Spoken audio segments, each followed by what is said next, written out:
Alright, so this is Countrygirl Story, Chapter 2.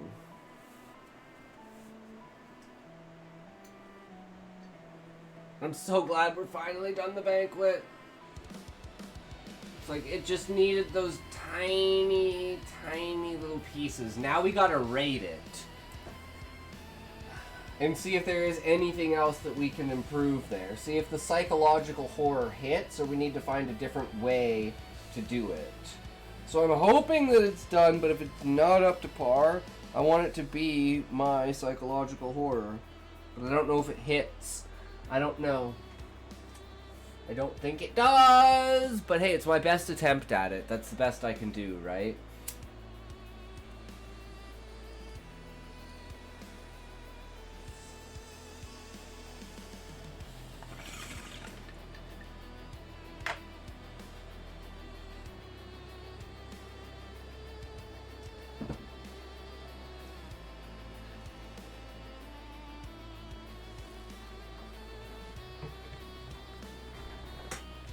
Alright, here we go. Message from home. Ellie followed the familiar path of earthen walls and dim lantern light. The hidden spring under Hollow Point's ranch house was calling to her, and nothing inside her even wanted to resist. At last, reaching the heavy old cedar door, she turned the handle and slipped into the spring room. Having reached only passable success in her meditation while awake, Ellie had suspected her dreams, eager to make up for the difference, and expected the place to be empty. As the mineral-rich aura of the spring enveloped her, Ellie realized she wasn't alone. A broad figure rose from a side bench to meet her, hat clenched in his hands, his spurs clinking in the silence. "Hey, Elv," her brother and soul part held open his arms to embrace her. "Cord, what's going on?" Stitches on her hand pulsed in a tight ring around her finger as Ellie hugged him before letting him lead her back to the bench and sit down. "Why'd you bring me all the way back here?" "I don't know how to tell you this, kiddo." Cord took his place next to Ellie, holding her hand with interlaced fingers securely, allowing the matching stitches he wore to spark glowing there and dim indigo and stabilize the dream. "You're grand. I'm so sorry, but she's gone." "Gone? What do you mean gone?" Ellie shook her head, trying to pull away, though Cord's grip remained firm. His meaning rang clear, much as she tried to deny it. "No, she can't be. I'm sorry," he repeated quietly. "I found her, just finished setting everything as best I could." "What happened?" Question, however small and fruitless, needed the answer. "She was hurt somehow." "Was she hurt somehow?"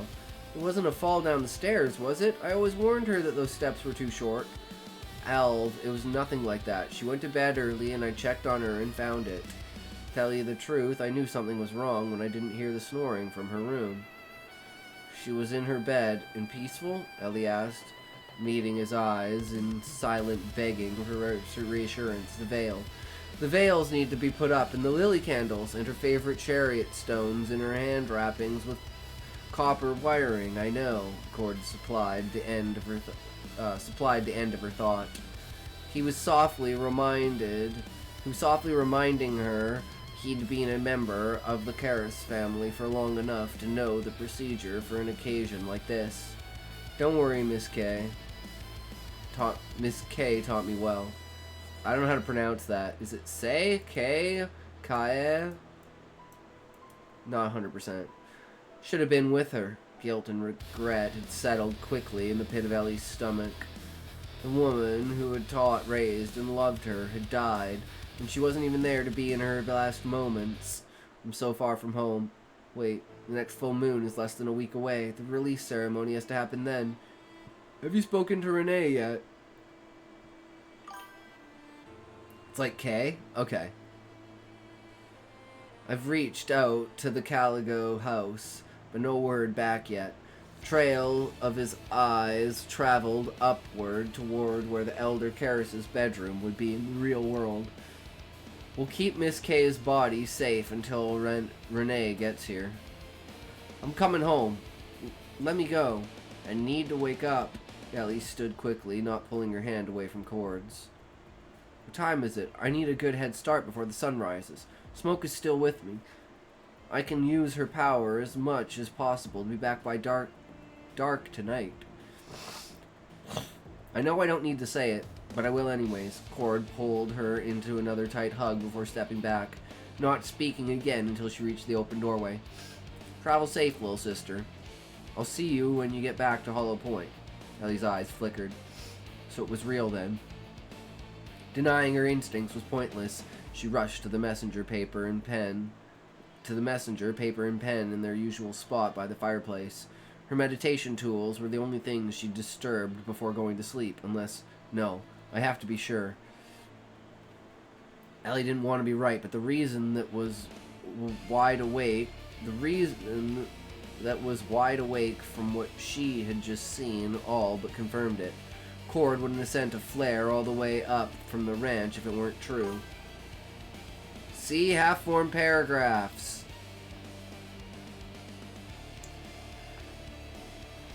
Cord couldn't have sent a flare all the way from the ranch if it weren't true. Still, she wouldn't believe it until she had received solid answers in the waking world. Against her will, she stoked the fire and began to write. I'm awake. Is it true? 5 words were all she could muster herself to write before adding Cord's double C mark to the corner and throwing the paper into the flames. She didn't have to wait long before a reply appeared on a vine of smoke. Sorry to say, yes, take care of your ride, and I'll see you tonight. That settled that. After 6 years away, it was time to return home. Ellie wrote quick notes of excuses and apologies and arranged for lodgings and to Colt for her job security during her absence. Not an easy feat in and of itself, given she didn't know how long she'd need to be gone. She found packing her meager but vital possessions and cramming them into saddlebags to be the simpler piece of her departure. Her blue roan mare flung her head in a hurried bridle to cinch up. Yeah, I know it's early and I'm sorry, Ellie said, patting the broad neck through the dark flowing strands of her mane. Centering the curved brim of her hat, she took a long breath for herself and climbed up into the saddle. We've got a long way to go, and I need to give you as much of a head start as possible. Streets were empty as Smoke's galloping hooves kicked up clouds of dust, leaving the still sleeping city behind them. Fortunately for her, Cord's flare had come into middle of the night. Had come in the middle of the night? Is that what it's supposed to say? And the surrounding Almanoy. I'm sorry. And the surrounding atmosphere hadn't changed to the preamble light of dawn. Once started, the mare began to run with only minimal rein work from Ellie as they left the civilization in the Gulf behind them. It's never done had come in the middle of the night. Yeah. Your work is never done. There's always a cursed demon out there where you're like, it's not possible! How did that fucking happen? These were the deepest shadows they would see as they began to weave in and out of the patches of good forest and disappear from the country. She had one day to be back home at Hollow Point Ranch in the town of Palem.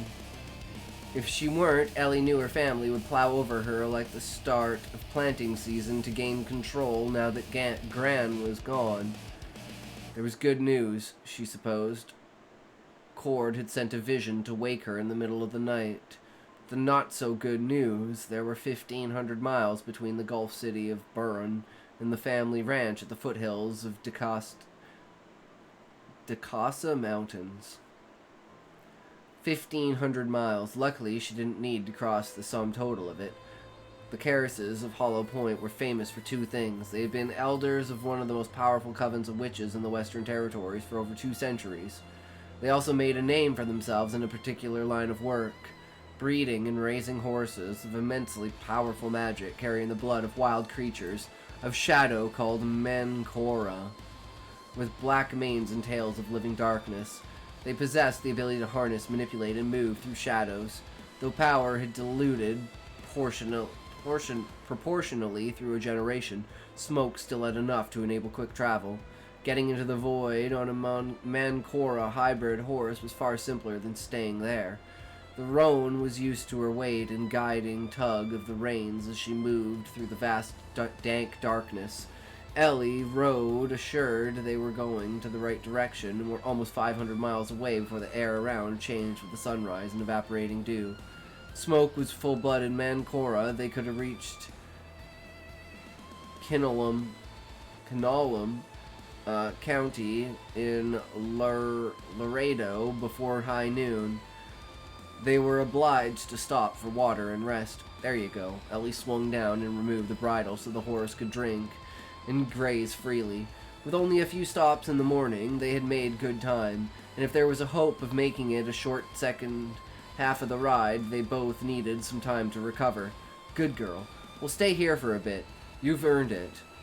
Not for the first time, Ellie lamented that she'd settled so far away from home. Gran wanted you to get away and be happy, said the frustrating voice of in the back of her head. She gave you an order, and you followed it, which did what good for anyone, Ellie argued back to herself. I should have been home to say goodbye. At least Cord was there. All I have to do is get there, and he can help me make things right. As the light of the sun beat down on a crisp blue autumn day, Ellie concluded that the trouble with long travel in a time of mourning was it gave a person too much time to think and reflect. She didn't want to dwell on how long it had been since she'd left Hollow Point, or what her life had been like since the events that had made her departure necessary. It was enough to travel through the sprawling black emptiness. She especially didn't want to think about where Gran's soul hung now. Who held it? Who did K-Rel Karis trust enough to keep her secrets and carry out her will before the release ceremony? What would the result of that ceremony be? Gran's last responsibility would be to hand the reins to someone, probably her father, Kingsley. He'd be back in town, and he'd get everything. Their family, the ranch, and more to the point, the coven would all be his in a matter of days. Home will never be home again, will it? Ellie asked the roan mare. She splashed some water on her face, standing to breathe in the steadily blowing frontier air. It was a far cry from the infrequent but strong winds of the Palin Basin, where she'd learned to walk and run and ride. No, it was too flat. For all that, it was good country, free but for the signs of heavily traveled roads. Thankfully lacking the lingering scents of shellfish she'd endured in the Gulf.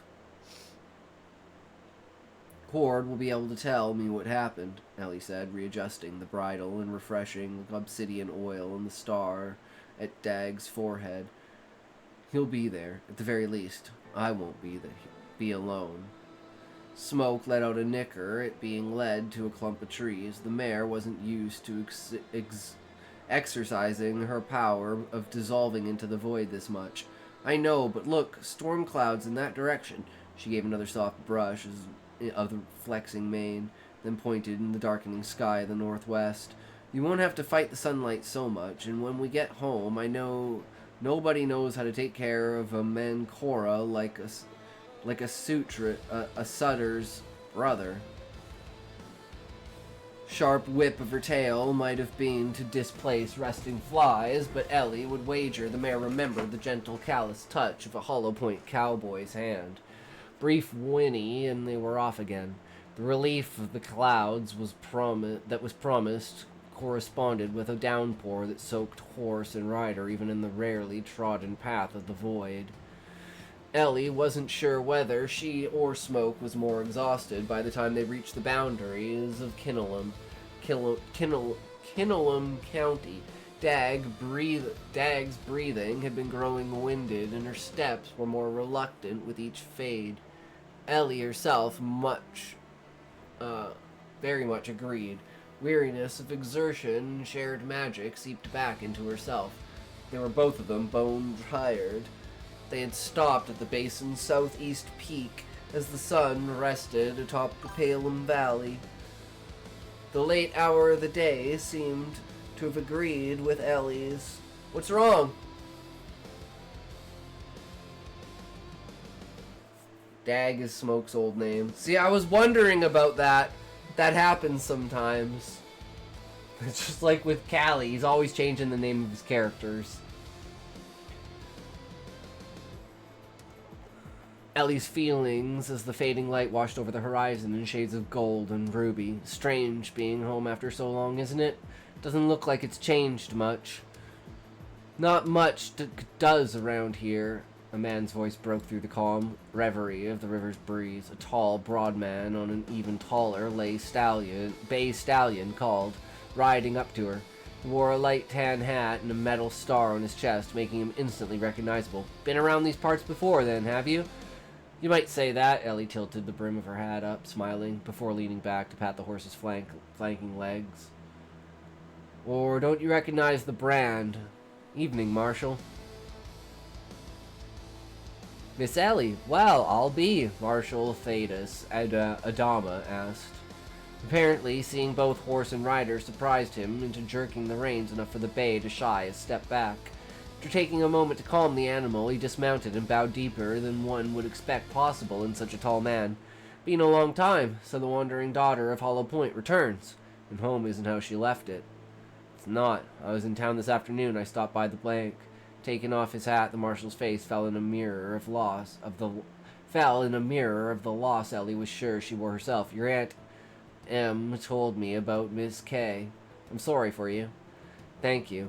It was the first condolence she'd gotten since she didn't and still didn't feel like it could really be true. She always liked when you would stop by the Hollow Point for good food and drink. Fond time of respite with gracious hostess, he added. I do hope I'm still welcome. You'll remember well that some of the Carises didn't exactly approve of her giving an open invitation to the likes of me. Speaking for myself alone, our door is open to you whenever you find yourself up that way. Ellie was in no position to speak for the family, but thought it wouldn't hurt to say. Cord wouldn't turn Tad away. She was sure of that much. At least, I'm not sure who'll be running the place now my gran is gone. I'm headed there now to see the arrangements. Of course, we'll be seeing an influx of Carises, I expect.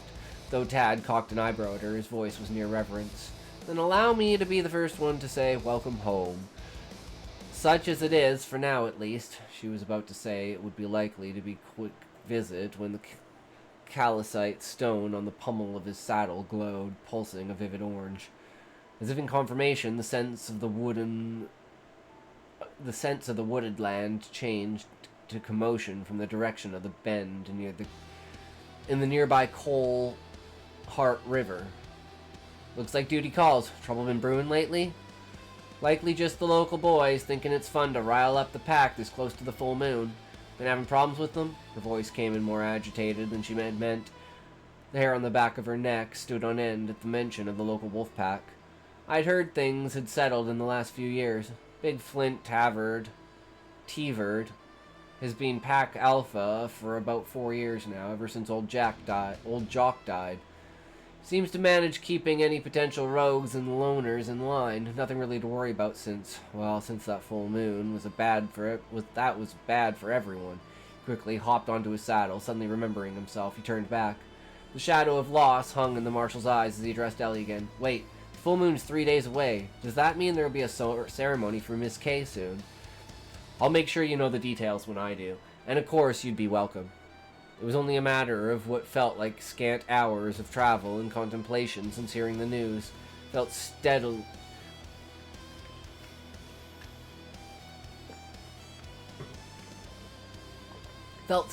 to tell someone at least one small definitive thing. She'd want you to come. Thank you, he said in a brief nod, before he was out of sight. Tad called back to her again. Take care of yourself, young Miss Karis. Young Miss Karis. That moniker solidified her return as she approached the distinctly familiar woods of her childhood home. She hadn't been called that since leaving Palem, and with those 3 simple words, years fell away and were replaced with an emotion somewhere between ease and desolation. What would happen at the release ceremony in 3 days would change everything. Not as if the very event that was calling her home hadn't. The death of a witch and especially Coven Elder marked a change in the wind of the entire territory. A witch's funeral service was traditionally in two parts. First, there was the burial of the body, which was followed in the same night by the release of the soul. When the next full moon reached its highest point in the sky, Kay's spirit would reveal who she had chosen to take her place before moving on from the world. Ellie entered the lane to Hollow Point. Visions of her childhood and adolescence flooded her mind as she passed under the ranch inlet posts. She remembered being allowed to carve a small EK into the base of one of the posts as soon as she was taller than the front pasture fence. "This land here is your blood and your magic, Ellie." That's what Kay had told her, handing her a knife. "You're a Karis of Hollow Point. A part of you will always belong here." She wasn't sure if it was pure avoidance on her part or the first lessons instilled in her as a daughter of the ranch that led her toward the barn instead of the house. How many times had she been reminded a horse was to be tended and to be fed before its rider had earned a meal and rest? Smoke must have sensed her own bloodline was near from the enthusiastic whinny she let out with one foot on the brick aisle. "There. Didn't I tell you it'd be worth it?" Ellie quickly relieved the blue roan of saddle and bridle. Poor thing almost shivered her coat off as adrenaline began to let up. Bringing up water from the well, she patted Smoke down, working her way from hooves to legs to chest, belly, and back. A heavy, dark eye stayed on her while she worked. "Don't look at me like that. You're probably happy to see your family. I'm not ready to go in there and deal with mine.